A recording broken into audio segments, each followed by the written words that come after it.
आज हम डिस्कस करने वाले हैं DSSB TGT 2021 का मैथमेटिक्स पेपर। तो फर्स्ट क्वेश्चन देखते हैं। हमारे पास क्वेश्चन है if f(x) equals -x² + 3 then by tracing its graph find the derivative. हमें इसमें ग्राफ ड्रॉ करने की ज़रूरत नहीं है। क्वेश्चन में हमें फंक्शन दिया हुआ है। फंक्शन एक पोलिनोमियल है जो कि कंटिन्यूस भी है, डिफरेंशिएबल भी है, तो इसका डेरिवेटिव क्या होगा? f' equals -2x। सो इसका आंसर क्या होगा? -2x। फिर आता है question 2, if sine of f' is greater than 0, f' greater than 0, then what can you say about the nature of f? f' greater than 0 यहाँ पर क्या दिया हुआ है? if f' is greater than 0 it means जो function f' है वो through out positive है ऑन ऑल डोमेन, पूरे डोमेन पर पॉजिटिव है। इसका मतलब ये डेफिनेशन किसकी है? ये है इंक्रीजिंग फंक्शन की डेफिनेशन। अगर f' नेगेटिव होता है डोमेन पे तो ये हो जाता है डिक्रीजिंग। तो यहाँ पर f' पॉजिटिव है तो क्या है? फंक्शन इंक्रीजिंग है थ्रू आउट डोमेन। फिर बताते हैं find the x coordinate of one of the inflection points. हमें क्या निकालना है? हमें इन्फ्लेक्शन पॉइंट का x कोऑर्डिनेट बताना है। इन्फ्लेक्शन पॉइंट कैसे निकालते हैं? इन्फ्लेक्शन पॉइंट वो पॉइंट्स होते हैं जहाँ पर फंक्शन का इवन डेरिवेटिव क्या होता है? पॉजिटिव होता है। ठीक है, इवन ऑर्डर डेरिवेटिव।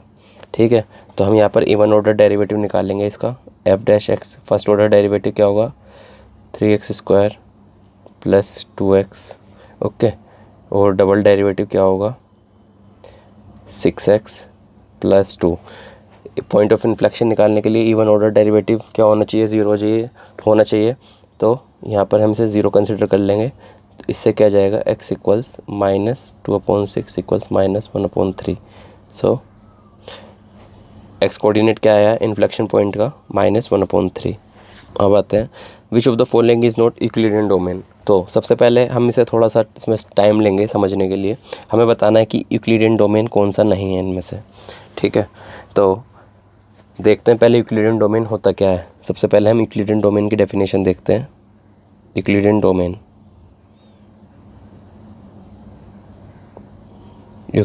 क्या होता है? एक इंटीग्रल डोमेन होता है। An integral domain R is Euclidean domain if there exist, एक फंक्शन एग्जिस्ट करना चाहिए डी टू पॉजिटिव इंटीजर्स जो कुछ प्रॉपर्टी सेटिस्फाई करे। कौन कौन सी प्रॉपर्टी सेटिस्फाई करना चाहिए? पहली प्रॉपर्टी होनी चाहिए D A B for all non zero a, b in R। दूसरी प्रॉपर्टी एक सेटिस्फाई करना चाहिए क्या? Division algorithm. क्या? For all a b in integral domain with b non zero there exist q और r एग्जिस्ट करने चाहिए integral domain में with a equals to b³ + r where r is 0 और dr less than dv। ये होता है integral domain. तो integral domain क्या हुआ? इंटीग्रल डोमेन एक इंक्लूडियन डोमेन क्या हुआ है? इंटीग्रल डोमेन के साथ साथ एक फंक्शन होना चाहिए ये, तो ये इंक्लूडियन डोमेन होता है। ठीक है, तो अब हम देखते हैं कि इनमें से कौन कौन सा इंक्लूडियन डोमेन नहीं है। ठीक है, अगर हम इंटीजर्स के सेट को कंसिडर करें, इंटीजर्स के सेट पर अगर हम फंक्शन कौन सा ले लें? एक फंक्शन ले लें हम क्या?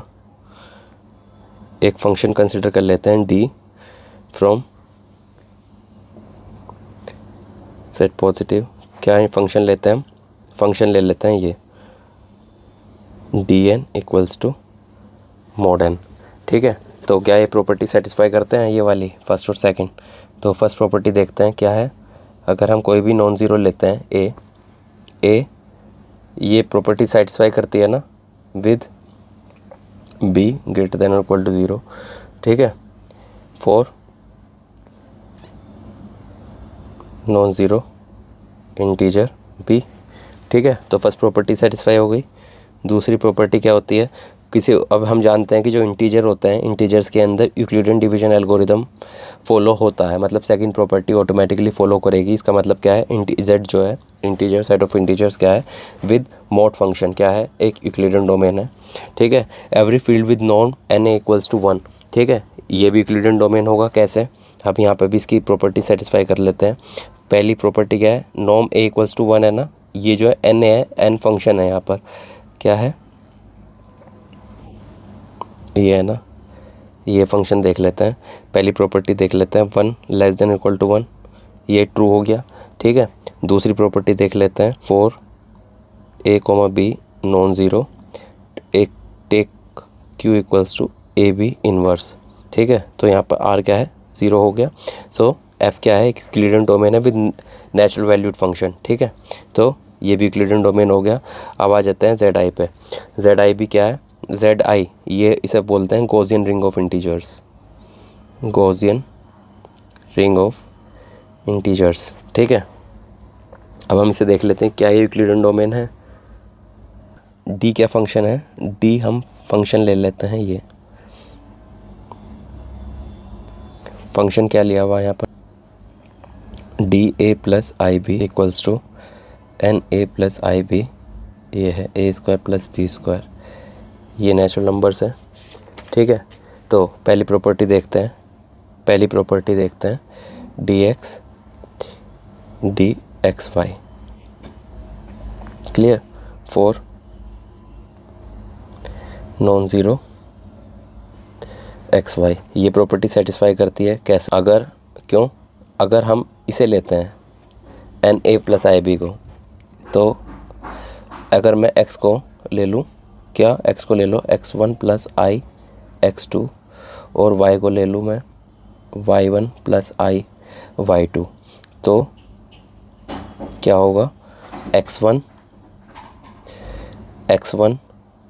तो dx क्या जाएगा, dx आ जाएगा x1 square plus x2 square, और dxy क्या जाएगा, यह आ जाएगा x1 square plus x2 square plus into y1 square plus y2 square, ठीक है। तो यहाँ से where x1 x2, where y1 y2 x1 x2 क्या है, इंटीजर्स हैं, ठीक है।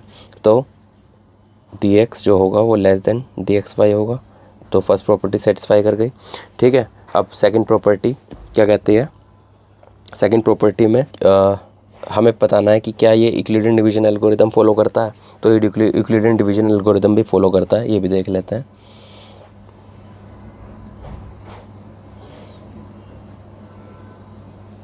यूक्लिडियन डिवीजन एल्गोरिदम कैसे फॉलो करता है, a, b को अगर हम यहाँ से ले लें, गॉसियन रिंग ऑफ इंटीजर से लें विद b नॉन ज़ीरो, तो हम एक नंबर सेट करते हैं, w को ले लो a/b belongs to c, complex number, ठीक है। तो चूज़ करो q को, क्या चूज़ कर लो m प्लस आई एन, ठीक है, where m and n are integers, ठीक है। बाय, अब हम क्या काम करते हैं, इसे जो w है, w का रियल पार्ट और इमेजिनरी पार्ट को m और n से अप्रोक्सीमेट करते हैं। कैसे, चूज़ करना है हमें q को इस तरह से चूज़ करो गॉसियन रिंग ऑफ इंटीजर से, by rounding real part of w and imaginary part of w to the nearest integer m and n, ठीक है। तो लेट r क्या है, a माइनस बी क्यू लिख लें, ठीक है। a यहाँ से क्या आ जाएगा, a आ जाएगा B W minus B Q, तो यह आ जाएगा b into W minus Q, then norm of r क्या आ जाएगा, N B into W minus Q का होल स्क्वायर, क्लियर। ये क्या आ जाएगा, यहाँ से w माइनस क्यू क्या आ जाएगा, N B real part of w minus m का whole square plus imaginary part of w minus n का होल स्क्वायर, ठीक है। तो ये क्या आ जाएगा, N B into 1/4 plus 1/4 equals to 1/2 N B, ये क्या जाएगा, N B, it means N R less than N B, तो सेकंड प्रॉपर्टी भी फॉलो हो गई। इसका मतलब क्या होगा, ये जो गॉसियन रिंग ऑफ इंटीजर्स है ये भी यूक्लिडियन डोमेन होगा। अब आ जाते हैं field of rational numbers under absolute value A, N A equals to A. ठीक है, ये रेशनल नंबर से आ रहे हैं, इसका मतलब ए क्या है, ए है रेशनल नंबर। अगर ए रेशनल नंबर है, ठीक है, तो क्या ये यूक्लिडियन डोमेन फॉलो करेगा with norm N A equals to ए?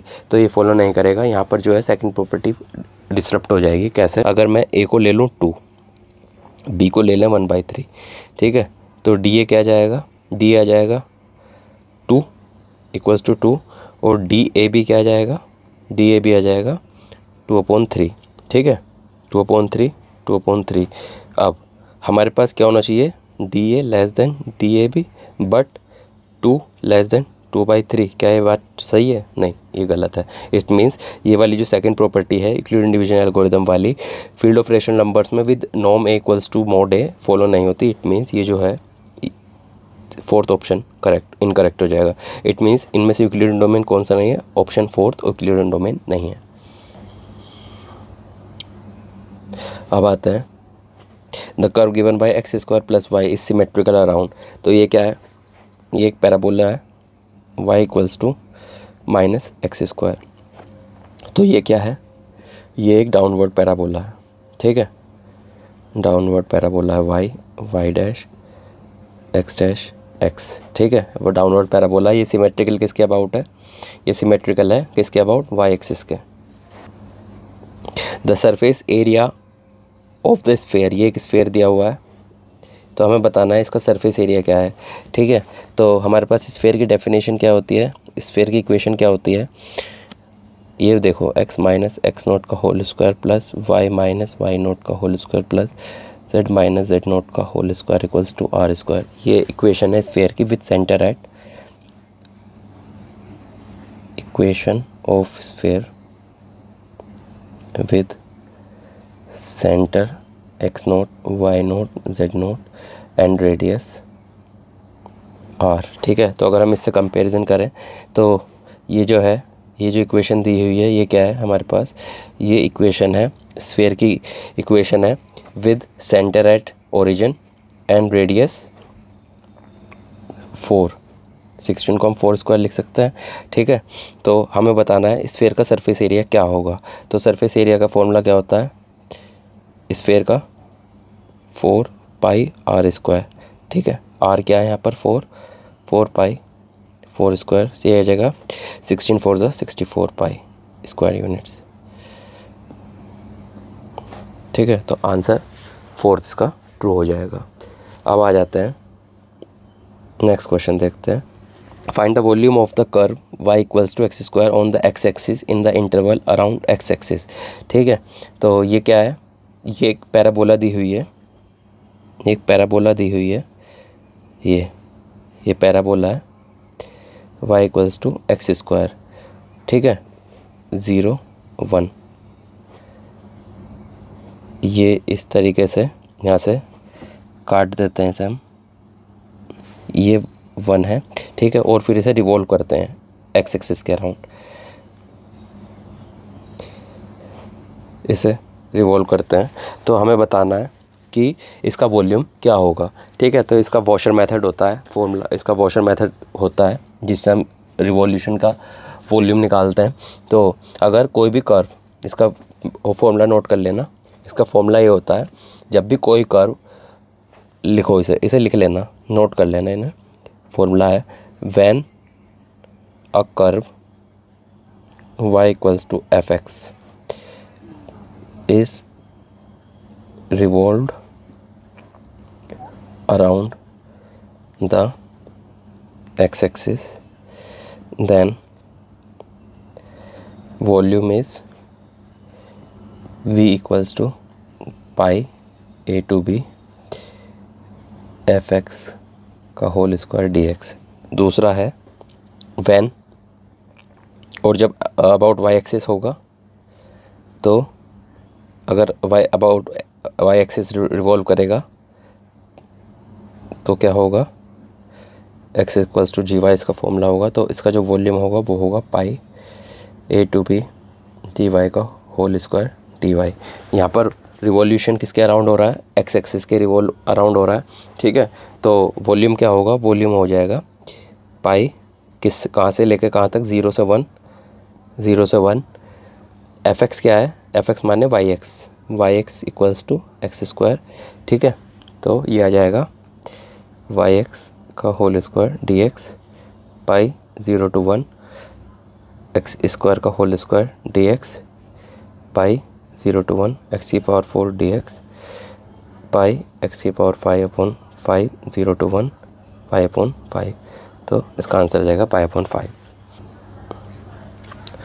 अब आ जाते हैं इफ़ आर इक्वल्स, ये पोजीशन वेक्टर दिया हुआ है of given vector, then find curl of R vector, ठीक है। तो ये इजी है बहुत।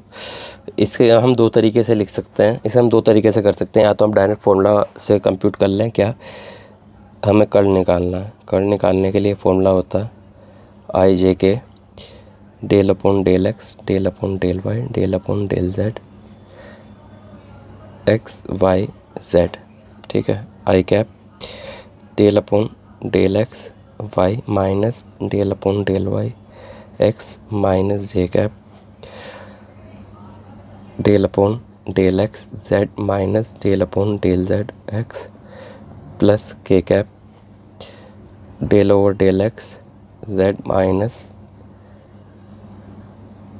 डेल अपॉन डेल एक्स, यहाँ वाई आएगा, del upon del Y X, ठीक है। अब सभी पार्शियल डेरिवेटिव्स हैं, तो I cap 0 - 0 minus J 0 - 0 plus K cap 0 - 0, तो ये क्या जाएगा 0। तो इसका कर्ल क्या होगा, 0 होगा। या एक डायरेक्ट फॉर्मूला होता है। अब हम अगर हम इसे देखें पोजीशन वेक्टर को हम कैसे लिख सकते हैं, R N A R vector, इसे हम ग्रेडियंट लिख सकते हैं किसका, 1/2 x square plus Y square plus Z square, ये लिख सकते हैं ना, ये ग्रेडियंट।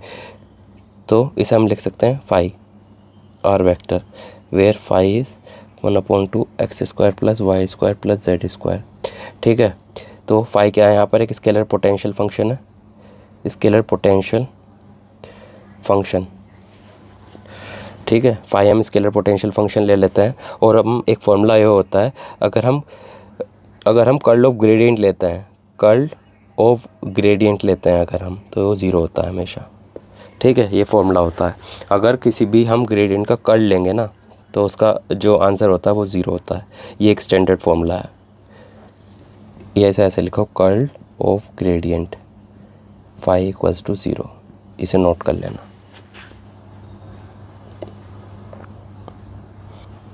अब आ जाते हैं, ये हमारे पास दो वेक्टर्स हैं, हमें बताना है कोसाइन की, इन दोनों के बीच में कोसाइन एंगल क्या होगा, ठीक है। तो ये फॉर्मूला डायरेक्ट होता है क्या, अगर मान लीजिए ये हमारे पास कोई वेक्टर है, ये वेक्टर्स हैं, ए वेक्टर बी वेक्टर, ये थीटा है, ठीक है। तो इन दोनों के बीच का फॉर्मूला क्या होता है, ए बी कोस थीटा, गलत लिख दिया है, ये होता है डॉट प्रोडक्ट क्या होता है इनका, A B cos theta, clear. तो कोस थीटा क्या आ जाएगा, डॉट प्रोडक्ट लो और मोड से डिवाइड कर दो, क्लियर। तो ए डॉट भी क्या होगा, इन दोनों का ए डॉट भी क्या होगा, कंपोनेंट वाइज मल्टीप्लिकेशन होगा इसके साथ, आई कंपोनेंट के आई कंपोनेंट में -1 + 1 - 1 +2 -1 अपॉन दोनों को स्क्वायर 1 स्क्वायर + 2 स्क्वायर मोड़ लो, ठीक है। -1 स्क्वायर -1 स्क्वायर, ये कितना जाएगा, -1 -2 अपॉन 4 5 4 6 इंटू √3, ये कितना जाएगा, -2/√3 इंटू √6, क्लियर। तो ये हो जाएगा -2/3√2, ये हो जाएगा -√3 -√2/3। ठीक है, तो कोस थीटा कितना जाएगा -√2/3। ठीक है, तो आंसर क्या आ रहा है इसका, कोसाइन आ रहा है नेगेटिव में। अगर नेगेटिव आ रहा है तो ये फर्स्ट एलिमिनेट हो जाएगा, थर्ड एलिमिनेट हो जाएगा, सेकंड और थर्ड बचेंगे। अब -√2 की क्या वैल्यू होती है, -1.414/3। ठीक है, अगर हम ये कैलकुलेट करेंगे तो इसका आंसर आ जाएगा ये। अब हमें बताना है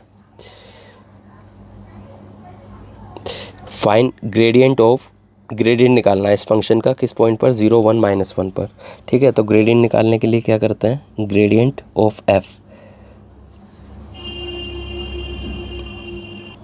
del over del Y plus K cap del over del Z X Y plus Y square Z. ठीक है, हमें इसका ग्रेडियंट निकालना है, तो I cap del upon del X X Y plus Y square Z plus J cap del upon del Y X Y plus Y square Z plus K cap del upon del Z X Y plus Y square Z. ठीक है, तो I cap इसका partial derivative करेंगे, क्या जाएगा, y plus 0 plus J cap x plus 2yz plus K cap Y square. ठीक है, तो ग्रेडियंट f क्या आ जाएगा, y I cap plus x plus 2y z J cap plus Y square K cap. किस पर कंप्यूट करना है, 0, 1, -1 पर। ठीक है, तो वैल्यूज़ पुट करो, आई कैप प्लस 0 प्लस 2 1 -1 जे कैप प्लस के कैप, यह जाएगा आई कैप -2 जे कैप प्लस के कैप। कौन सा आंसर है इसमें, first. PZ divides the line joining the points A and B in the ratio internally, then Z is given by। ठीक है, तो ये तो सेक्शन फार्मूला है, डायरेक्ट फार्मूला आ गया। फार्मूला क्या कहता है कि अगर कोई हमारे पास एक लाइन है A B, ये लाइन है, और PZ एक पॉइंट है जो इसे डिवाइड कर रहा है, तो हमें Z के कोऑर्डिनेट्स बताने कि Z क्या होगा। ठीक है, तो किस रेशो में डिवाइड कर रहा है, इंटरनली डिवाइड कर रहा है m/n। ठीक है, तो PZ के जो कोऑर्डिनेट्स होते हैं वो होते हैं, हम ये मान लेते हैं, ऐसे मानो इसके जो ये Z1 है ये Z2 है। ठीक है, तो इसके जो कोऑर्डिनेट्स होंगे वो कोऑर्डिनेट्स होते हैं PZ के जो कोऑर्डिनेट्स होंगे वो होंगे mz2 plus nz1 upon m plus n। ठीक है, ये सेक्शन फार्मूला है। ठीक है, अगर इंटरनली डिवाइड करता है, अगर एक्सटर्नली डिवाइड करता तो ये फार्मूला हो जाता है mz2 minus nz1 upon m minus n। ठीक है, तो अभी फार्मूला इसका आंसर क्या होगा, आंसर 1 इसका ट्रू होगा। अब आ जाता है find the polynomial if z equals to 1 + 3i, then find the polynomial generated by its roots. ठीक है, तो यहाँ पर एक स्टेटमेंट का यूज़ होता है कि कोई भी कॉम्प्लेक्स रूट्स हमेशा कंजुगेट पेयर्स में एग्जिस्ट करते हैं। ठीक है, अगर कोई पोलिनोमियल है जिसका रूट 1 + 3i है, तो जाहिर सी बात है कि उसी पोलिनोमियल का एक रूट और होगा z बार। अगर कोई पोलिनोमियल, ऐसे समझो, अगर कोई पोलिनोमियल है z इक्वल्स टू 0, ठीक है, तो pz बार ये होगा, मतलब इसके जो रूट्स होंगे ना वो कंजुगेट पेयर्स में एग्जिस्ट करेंगे। अब हमारे पास अगर कोई पोलिनोमियल है जिसका रूट 1 + 3i है, तो उसी पोलिनोमियल का एक रूट होगा 1 - 3i। ठीक है, हमारे पास पोलिनोमियल के दो रूट्स हो गए। रूट्स क्या हो गए, एक रूट हो गया z1 इक्वल्स टू 1 - 3i, एक रूट हमें दिया हुआ है 1 + 3i। ठीक है, तो पोलिनोमियल कैसे जनरेट कर सकते हैं हम, z - z1 into z - z2 equals to 0। ठीक है, तो पोलिनोमियल कैसे निकाल लेंगे, 1 - 3i 1 - z - 1 + 3i। ठीक है, तो z - 1, तो ये जाएगा z - 1 + 3i z minus 1 minus 3i, ठीक है। आ जाएगा z माइनस 1 का whole square plus 3 whole square. यह आ जाएगा z square plus 1 minus 2z plus 9। यह आ जाएगा z square minus 2z plus 10, ठीक है। तो पॉलिनॉमियल क्या आ गया, z square minus 2z plus 10। तो कौन सा आएगा, ऑप्शन 2। अब आ जाते हैं इस पर, if A B C are the vertices of an equilateral triangle then A square plus B square plus C square क्या होगा, ठीक है। वैसे तो ये एक स्टैंडर्ड रिजल्ट है। स्टैंडर्ड रिजल्ट क्या है, अगर हमारे पास कोई वर्टेक्स इक्विलेटरल ट्राइंगल है जिसका ए बी सी कोऑर्डिनेट्स हैं, तो A square plus B square plus C square जो होता है वो A B plus B C plus C A होता है, ठीक है। ये स्टैंडर्ड रिजल्ट है, इसे याद कर लेना। लेकिन अगर ये नहीं भी पता तो भी हम इसे कर सकते हैं। कैसे, देखो करना कैसे है, इसे हम एलिमिनेशन से करेंगे। एलिमिनेशन कैसे करेंगे, हम एक इक्विलेटरल ट्राइंगल कंसीडर कर लेंगे। इक्विलेटरल ट्राइंगल कंसीडर कर लेंगे जिसके वर्टेक्स होंगे 1 ओमेगा ओमेगा स्क्वायर। ओमेगा क्या है, cube roots of unity. Cube roots of unity हैं। ये पता होना चाहिए कि जो क्यूब रूट्स ऑफ यूनिटी है वो इक्विलेटरल ट्राइंगल फॉलो करते हैं, ठीक है। तो इसे ए मान लो, इसे बी मान लो, इसे सी मान लो, ठीक है। तो हम इसे वेरीफाई करेंगे, ठीक है। तो क्या ये वेरीफाई होता है, देखो ए को क्या लेना, 1 स्क्वायर प्लस ओमेगा स्क्वायर का होल स्क्वायर।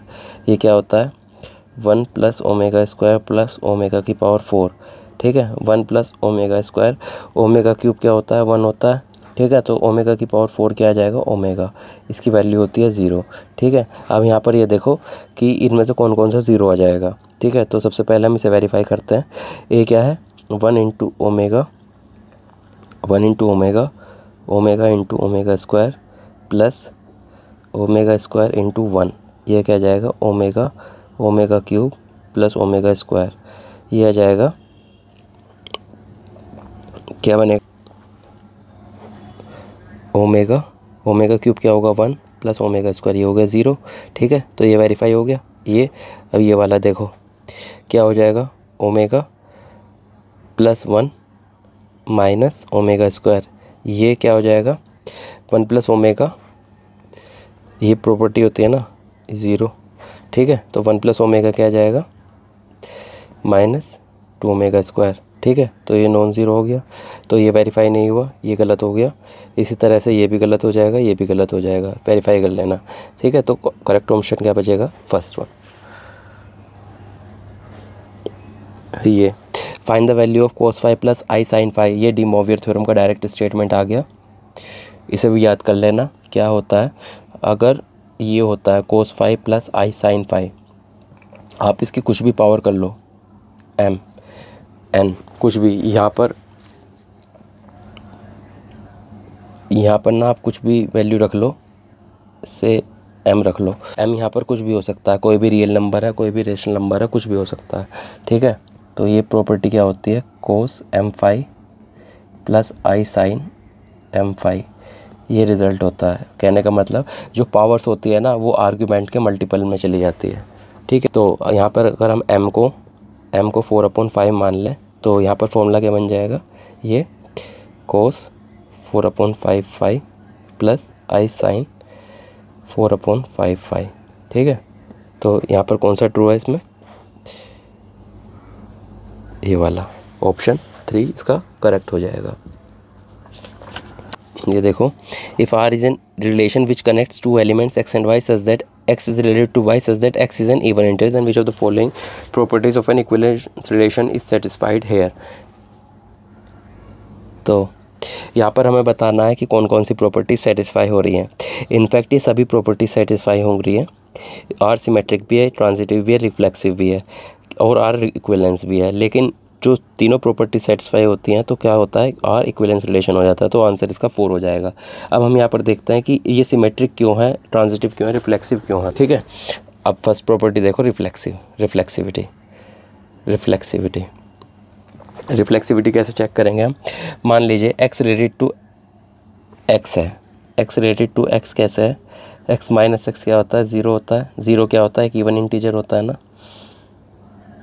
एक इवन इंटीजर होता है, तो x रिलेटेड टू x हो गया तो रिफ्लेक्सिव हो गया, सॉरी रिफ्लेक्सिव हो गया। ठीक है, सिमेट्रिक देखो, सिमेट्रिक अगर x रिलेटेड टू y है it means x minus Y is even. ठीक है, इसका मतलब क्या होगा, y माइनस एक्स भी तो इवन होगा, it means y related to x भी तो होगा, तो सिमेट्रिक भी हो गया। ठीक है, अब ट्रांजिटिव देखो, ट्रांजिटिव कैसे होगा, अगर x रिलेटेड टू y है this means x minus Y is even. ठीक है, y रिलेटेड टू z है, कैसे देखोगे इसे, y minus z is even. ठीक है, इन दोनों को ऐड कर देंगे तो क्या आ जाएगा, x minus z is even. ठीक है, it means x related to z। ठीक है, तो r ट्रांजिटिव भी हो गया, लेकिन हमें बताना है कि बेस्ट पॉसिबल कौन सा है। तो बेस्ट पॉसिबल इसमें क्या है, तीनों है, तो r जो है वो इक्विवेलेंस रिलेशन होगा। इक्विवेलेंस रिलेशन कब होता है, जब रिफ्लेक्सिव भी हो, ट्रांजिटिव भी हो, सिमेट्रिक भी हो। तो यहाँ पर करेक्ट आंसर कौन सा हो जाएगा, ऑप्शन 4। अभी देखो, find the polynomial whose roots are -1 minus two omega 1 minus two omega whole square. तो यहाँ पर हमें पोलिनोमियल फाइंड करने के लिए हमें मल्टीप्लिकेशन करने की ज़रूरत नहीं है, हम डायरेक्ट यहाँ पर एलिमिनेशन का यूज़ करेंगे। एलिमिनेशन कैसे यूज़ करेंगे, अगर ये रूट्स हैं तो ये जो रूट्स हैं ये इन पोलिनोमियल्स को सेटिस्फाई करना पड़ेगा। जो पोलिनोमियल जो भी रूट सेटिस्फाई कर देगा वो इसका करेक्ट आंसर आ जाएगा। ठीक है, तो -1 को देखते हैं, -1 को यहाँ पर -1 कंसिडर करें, -1 का +8 ये आ जाएगा, -8 + 8 ये क्या हो गया, 0 हो गया। क्लियर, तो अब ये देखो -1, अभी इसे देखो -1 माइनस, तो ये आ जाएगा -8, ये 0 नहीं हुआ तो ये गलत है। ये देखो -1 का होल क्यूब, ये आ जाएगा -8 - 16, ये 0 नहीं हुआ तो ये गलत हो गया। अब ये देखो -1 का होल क्यूब +8 ये आ जाएगा -1 + 8 ये आ जाएगा 7 नॉट इक्वल्स टू 0। तो करेक्ट आंसर कौन सा हुआ, जो इसे 0 का हो पा रहा है रूट से, ये होता है 1। तो इसका करेक्ट आंसर क्या होगा, फर्स्ट वन। क्यों, क्योंकि ये रूट इस पोलिनोमियल को सेटिस्फाई कर रहा है, तो इसका करेक्ट आंसर होगा option 1। The correct pick the wrong statement, equivalent matrix holds equivalence relation. ये स्टैंडर्ड रिजल्ट है मैट्रिक्स थ्योरी का, कि जब भी हम किसी भी पोलिनोमियल को रो रिड्यूस करते हैं, कॉलम रिड्यूस करते हैं, तो जो उसकी प्रॉपर्टीज़ है रैंक और नल स्पेस वो दोनों सेम रहती हैं। ठीक है, तो इक्विवेलेंट मैट्रिक्स जो है वो इक्विवेलेंस रिलेशन को होल्ड करता है। क्लियर, तो ऑप्शन 1 ट्रू है। A singular if and only if A B equals to I B equals to I, तो ये क्या है, ये इन्वर्टिबल मैट्रिक्स की डेफिनेशन दी हुई है, तो ये करेक्ट हो जाएगा। हाँ, एलिमेंट्री रो और column operator doesn't affect the rank of a matrix, ये करेक्ट स्टेटमेंट है। अब ये है rank of an invertible idempotent matrix is n+1, तो ये स्टेटमेंट गलत है। क्यों, क्योंकि इडेम्पोर्टेंट मैट्रिक्स क्या होता है, A square equals to A. ठीक है, ये एक इडेम्पोर्टेंट मैट्रिक्स होता है। ये जो इडेम्पोर्टेंट मैट्रिक्स होता है इसकी 2 आइगन वैल्यूज़ होती हैं। आइगन वैल्यूज़ कौन कौन सी होती हैं, 0 और 1 होती हैं। ठीक है, अब अगर हम आइडेंटिटी मैट्रिक्स ले लें, आइडेंटिटी मैट्रिक्स भी एक इम्पोर्टेंट मैट्रिक्स होता है, लेकिन इसकी कोई भी आइगन वैल्यू 0 नहीं होती, इसकी सारी आइगन वैल्यूज़ क्या होती हैं, 1 होती हैं। ठीक है, तो अगर हम 3/3 का हम आइडेंटिटी मैट्रिक्स ले लें तो ये मैट्रिक्स कैसा दिखता है, ये ऐसा दिखता है। ठीक है, तो इसकी रैंक कितनी है, इसकी रैंक कितनी है, 3। ठीक है, इसका ऑर्डर कितना है, 3। क्लियर, तो लेकिन यहाँ पर इसके अकॉर्डिंग क्या है, यहाँ पर क्या होगा, 3 + 1 4। क्लियर, तो यहाँ पर हमने क्या जाना कि इडेम्पोर्टेंट मैट्रिक्स जो होता है उसकी रैंक n+1 नहीं होती। ठीक है, क्यों, क्योंकि आइडेंटिटी मैट्रिक्स क्या है, अगर हम 3 ऑर्डर का आइडेम्पोर्टेंट मैट्रिक्स देख रहे हैं तो उसकी रैंक 3 आ रही है, ना कि 3 + 1। तो इसलिए ऑप्शन 4 क्या हो गया, रॉन्ग हो गया। तो करेक्ट स्टेटमेंट क्या है, ऑप्शन 4। अब आ जाते हैं, विच of the following is uncountable, the set of rational numbers is countable. ये भी स्टैंडर्ड रिजल्ट्स होते हैं। क्या, रेशनल्स जो होते हैं वो काउंटेबल होते हैं। सबसे पहली बात देखो, काउंटेबल होते क्या हैं, कोई भी सेट काउंटेबल जब होता है अगर वो नेचुरल नंबर्स के, अगर देखो कोई भी सेट S है वो काउंटेबल तब होता है अगर वो नेचुरल नंबर के 1 1 ऑन टू कोरस्पोंडेंस फॉलो कर ले, ठीक है। तो रेशनल नंबर्स क्या होते हैं, हमेशा काउंटेबल होते हैं।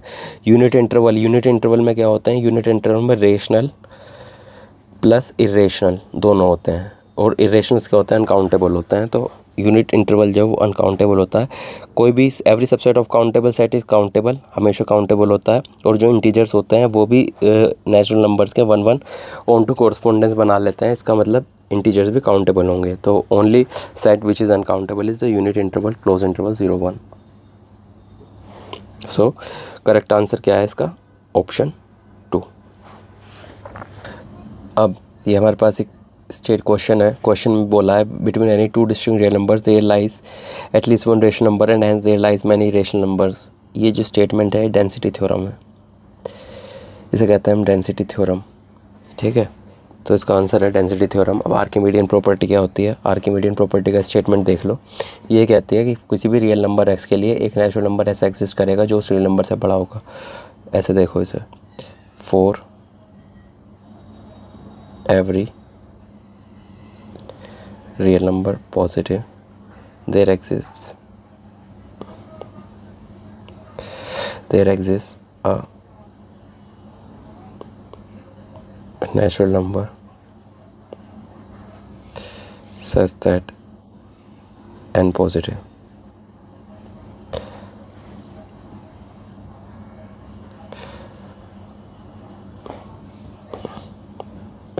ये होती है आर्किमिडियन प्रॉपर्टी, ठीक है। हार्मोनिक थ्योरम क्या होती है, हार्मोनिक थ्योरम बोलती है कि अगर कोई हमारे पास नॉन लीनियर स्पेस है, ये फंक्शन एनालिसिस से आती है। ऐसा समझो कोई एक्स, हमारे पास कोई स्पेस है एक्स, उसका कोई एक सब स्पेस है एम, ठीक है। तो अगर हमारे पास कोई फंक्शनल है जो डिफाइंड है एम से आर में, और एक बाउंड, ये जो है बाउंडेड लीनियर फंक्शनल है, एफ क्या है, बाउंडेड लीनियर फंक्शनल है, ठीक है। तो एक बाउंडेड लीनियर फंक्शनल इसके कोरस्पोंडिंग ऐसा एग्जिस्ट करेगा जो एक्स से आर पर डिफाइंड होगा, कैपिटल एक्स से आर पर डिफाइंड होगा, जो ये दो प्रॉपर्टी सेटिस्फाई करेगा। क्या, F X equals to F X होगा for all X in M, ठीक है। दूसरा क्या होगा, नॉर्म ऑफ एफ जो होगा स्मॉल होगा। तो ये होती है हार्मोनिक थ्योरम, ठीक है। अब कैंटर थ्योरम ये कहती है, कैंटर थ्योरम बोलती है कि किसी भी सेट की कोई भी सेट है हमारे पास, एनी सेट, ठीक है। तो जो इसके पावर सेट की जो कार्डिनलिटी होती है वो हमेशा बड़ी होती है सेट की कार्डिनलिटी से, ये होती है कैंटर्स थ्योरम, ठीक है। तो ये स्टेटमेंट्स को ध्यान रखना, और इस क्वेश्चन का जो आंसर है वो है डेंसिटी थ्योरम। ये स्टेटमेंट्स याद कर लेना। ये दिया हुआ है, हमें एक सीक्वेंस दी हुई है, then check whether it is bounded above और बिलो, और बाउंडेड और अनबाउंडेड अबव, ठीक है। तो ये बताना है कि इसमें से कौन सा ऑप्शन करेक्ट है।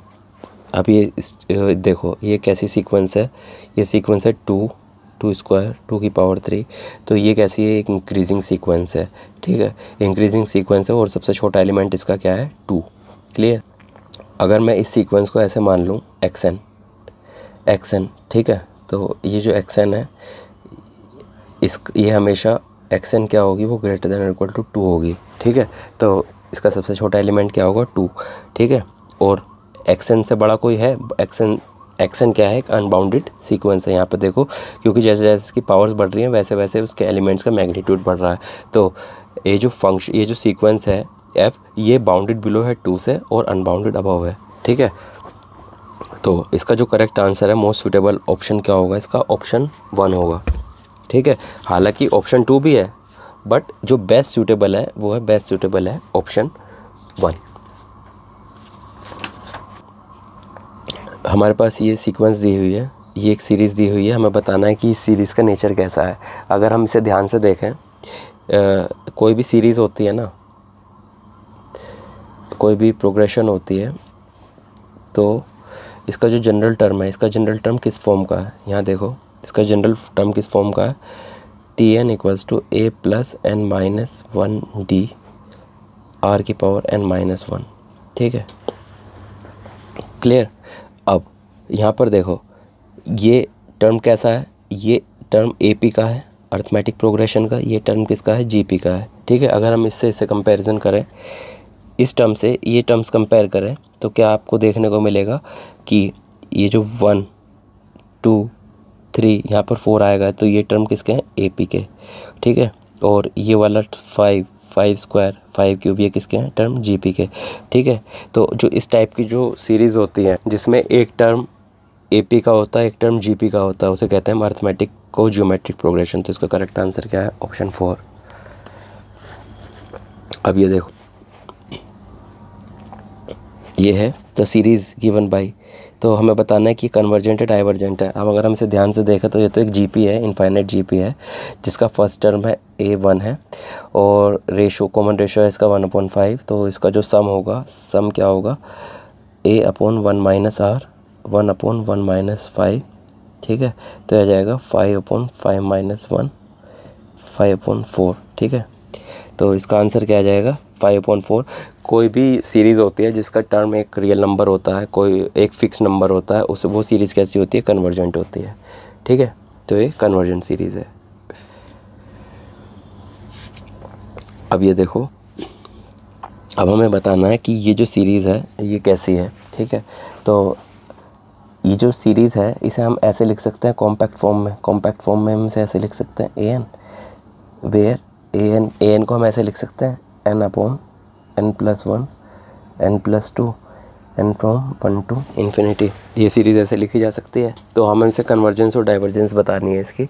तो हम इसके लिए क्या काम कर सकते हैं, हम इसके लिए कंपैरिजन टेस्ट लगाएंगे। हम एक दूसरी सीरीज़ बना लेंगे, दूसरी सीरीज़ बनाएंगे BN, जिसका BN जो जनरल फॉर्म होगा वो होगा n/n² = 1/n। अगर हम इसे कंपेयर करें, लिमिट, अगर हम इसके दोनों सीरीज़ के जनरल टर्म को कंपेयर करेंगे तो AN/BN आ जाएगा, limit n tends to infinity, ये आ जाएगा AN क्या आएगा, n/n+1 n+2 upon 1/n, limit n tends to infinity n² n+1 n+2। Clear, तो ये आ जाएगा। अगर हम इसकी लिमिट कंप्यूट करेंगे, n tends to infinity 1/n 2/n, ये आ जाएगा 1। ठीक है, अब ये फाइनाइट है और नॉन ज़ीरो है। क्लियर, तो अब ये जो सीरीज़ है, ये सीरीज़ है, ये कन्वर्ज और डाइवर्ज करेंगे टुगेदर। ठीक है, अगर हम अब इसे किसकी कन्वर्जेंस और डाइवर्जेंस को डिसाइड करना है तो हम समेशन BN की कन्वर्जेंस डाइवर्जेंस को देखेंगे। ठीक है, अगर हम ये देखें समेशन 1/n, ये क्या है, एक हार्मोनिक सीरीज़ है 1/n, ये कैसी होती है, डाइवर्जेंट सीरीज़ होती है। ठीक है, अगर ये डाइवर्ज करेगी तो ये भी डाइवर्ज करेगी बाय कंपैरिजन टेस्ट। ठीक है, तो ये सीरीज़ क्या होगी, डाइवर्जेंट होगी। भी क्वेश्चन है, find the terms of the sequence of given by. तो हमारे पास ये सीक्वेंस दी है, हमें बताना है कि इस सीक्वेंस के कॉरस्पॉन्डिंग इनमें से कौन सी सीक्वेंस है। मतलब हमें बताना है कि जो एक्सप्लिसिट फॉर्म है इस सीक्वेंस की वो क्या है। तो हम क्या काम करेंगे, इसका फर्स्ट टर्म फाइंड आउट करेंगे, n=1 फाइंड पुट करेंगे तो यहाँ पर क्या आ जाएगा, 1 + 1/n, यह आ जाएगा 1 + 1/4 1 + 1/9। ये इस तरह से चलेगी। तो मैच कौन सा करेगा इसमें, 2 5/4 11/9 9 10 10/9, ये तो इनमें से कौन सी मैच कर रही है, ये वाली। ठीक है, तो करेक्ट ऑप्शन क्या है, ऑप्शन 3। अब ये देखो, हमें इसमें बताना है कि रेंज कौन सी है। तो ये भी सेम 24th की तरह है, इसे हम एक्सप्लिसिटली लिखेंगे, ये बन जाएगी 1 1/2 1/3 1/4, ये चलेगी। तो कौन सा इसमें से ट्रू है, option 2। This theorem is mainly used in expressing the function as a sum with क्या, इनफाइनाइट टर्म्स। कैसे लिख सकते हैं हम, अगर कोई भी टेलर्स थ्योरम है, कोई भी टेलर सीरीज़ है, अगर हम इसे x है, अगर हम इसे x = a के अबाउट एक्सपेंड करें तो कैसे लिखी जा सकती है वो, ये लिखी जा सकती है fa + x - a 1 factorial f' a plus x - a का whole square upon 2 factorial f''a। ये इस तरीके से लिखी जा सकती है। इस सीरीज़ में कितने टर्म्स होते हैं, इनफाइनाइट टर्म्स होते हैं। तो फंक्शंस कितने टर्म्स की फॉर्म में एक्सप्रेस हो गया, इनफाइनाइट टर्म्स की फॉर्म में एक्सप्रेस हो गया। तो option 2 is the correct answer. अब हमारे पास क्वेश्चन है, which theorem states that if F and G are continuous functions from R to R. हमारे पास दो फंक्शंस हैं जिसका डोमेन और कोडोमेन रियल नंबर है, such that F X equals to G X for all rationals and F X equals G X for all reals too. ठीक है, तो ये जो स्टेटमेंट है ये है आइडेंटिटी थ्योरम का। आइडेंटिटी थ्योरम ये कहती है कि अगर कोई भी दो कंटिन्यूस फंक्शंस काउंटेबल सेट पर इक्वल होता है तो वो पूरे डोमेन पर इक्वल हो जाते हैं, तो वो कहते हैं आइडेंटिटी थ्योरम। ठीक है, कोशी थ्योरम होती है, मीन वैल्यू थ्योरम आपने पढ़ी होगी, जैसे कि Rolle's mean value theorem, Cauchy mean value theorem.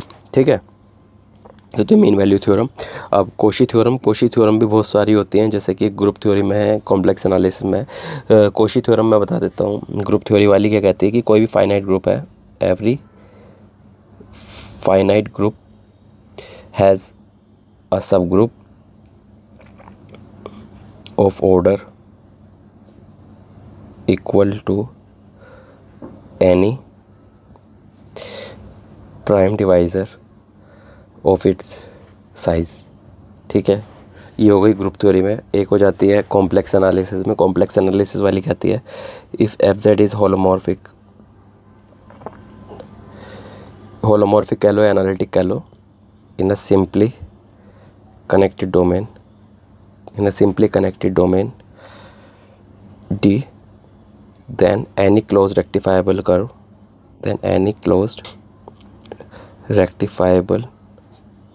curve, comma in D, तो उसके अराउंड क्या होती है, ऐसे लिखो इसे, F Z D Z equals to 0। कहने का मतलब ये होती है, अगर हमारे पास कोई भी एक सिंपली कनेक्टेड डोमेन है, ठीक है, और यहाँ पर एक कोई रेक्टिफाइबल कर्व है गामा, अगर हम इसके अराउंड कोई भी फंक्शन को इंटीग्रेट करेंगे, ठीक है, इंटीग्रेट करेंगे तो उसकी जो वैल्यू होगी वो 0 होगी। ठीक है, बर्ट्रैंड थ्योरम जो होती है, बर्ट्रैंड थ्योरम आती है क्लासिकल मैकेनिक्स में। बर्ट्रैंड थ्योरम ये कहती है कि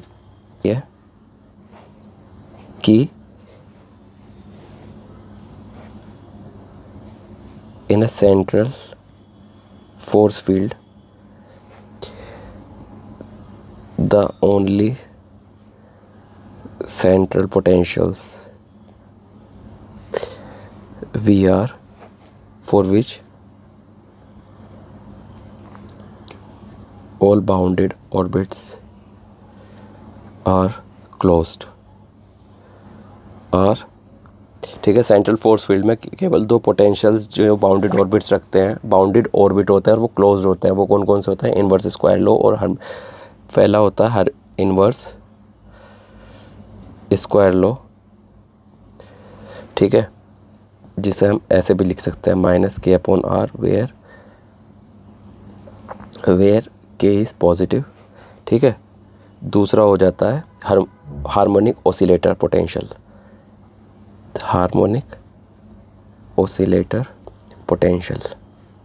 इसे हम ऐसे लिख सकते हैं VR इक्वल्स टू 1/2 kr², फिर k इज़ पॉजिटिव। ठीक है, तो ये बर्ट्रैंड थ्योरम हो गई। कोशी थ्योरम बता दी, क्लियर। तो इसका करेक्ट आंसर क्या है, आइडेंटिटी थ्योरम।